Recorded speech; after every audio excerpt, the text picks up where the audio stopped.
September 1909. The world would witness the birth of a blessed bouncing baby boy. Right here in the heart of the world, a town not far from the coast. His name would be Francis Kofi NKRUMAH. And half a century after his departure, his honorable deeds we shall yet discuss at a toast. For indeed, NKRUMAH never dies. Dear Osajefo, it is with a warm heart that I send to you my heartfelt felicitations. Indeed, I would have loved to pierce my rod through this flesh of words without salutation. But just so that I may spare myself of contempt by our today popular courts of civilization, kindly indulge me as I take you on this expedition of a historically assorted perambulation. But Osajefo, just before I set in lane this lyrical composition designed to erect your prodigious self and feed you with some information, may I, with a deep heart, introduce you to the kind of discourse we have had all these years about you since your sorry departure. Osajefo, ever since you left, we have been told how handsomely charismatic was your nature and your uncompromising posture for an independent and united Africa. We were told about your infectious philosophy of a continental union government. Osajefo the showboy. We were told about your love and concern for your people, your very own poor Ghanaian people with whom you fought so nobly to emancipate this country from the hands of wicked colonialists and imperialists. But sadly, so sadly,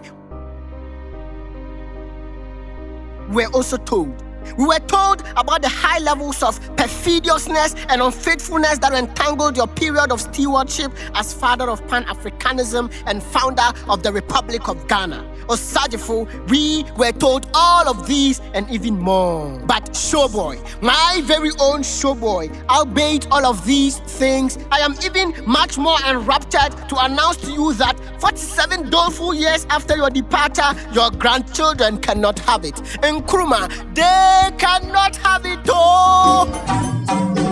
Poems defining your magnificence are romantically crafted and well fine-tuned to fit into our chest.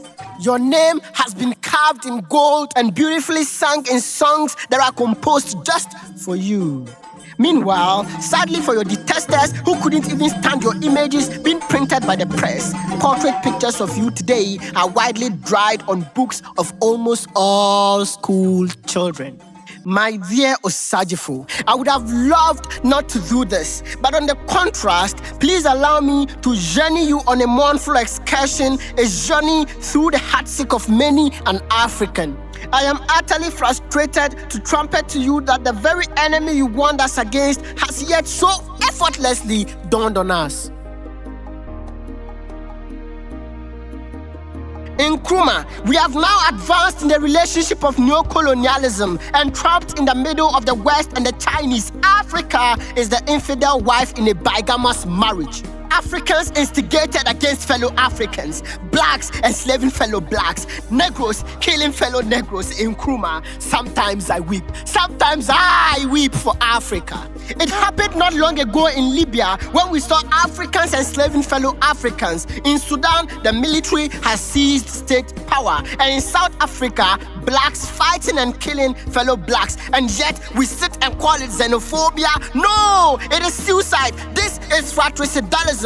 We are killing our own selves. And don't just be ill yet, for I feel even more defeated in reporting to you that your Ghana today has 24 political parties, yet mainly 2 of them can win political power. And every 8 years, we substitute one for another. Yet still, they only prove to be as good as the new currency introduced in 2007 as against the one prior to it. Because you know what? There is no change in value. The value is the same. There is no change in value. The value is the Please, same. men and women who should be protecting us are even themselves not safe as they are beaten and murdered in broad daylight. In fact, now the security are even not safe for security reasons. But thanks to the few lion-hearted ones, we are naming, shaming, and jailing all the corrupt ones.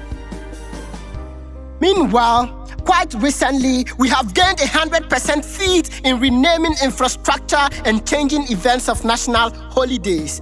Thanks to our political leaders, they really do deserve a massive round of applause. But my dear Osagyefo, my own showboy, all hope is not lost yet. Some of your illustrious sons and daughters are definitely fighting the battle so ceaselessly.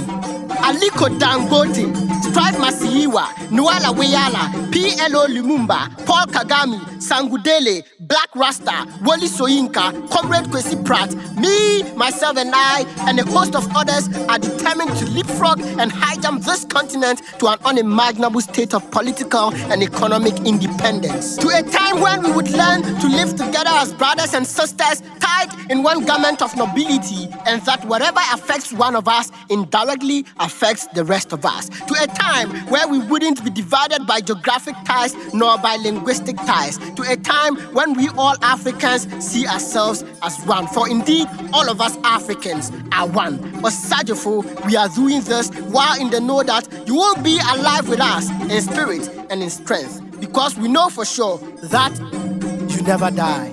Daye Papa. Poet Negus The Reformer.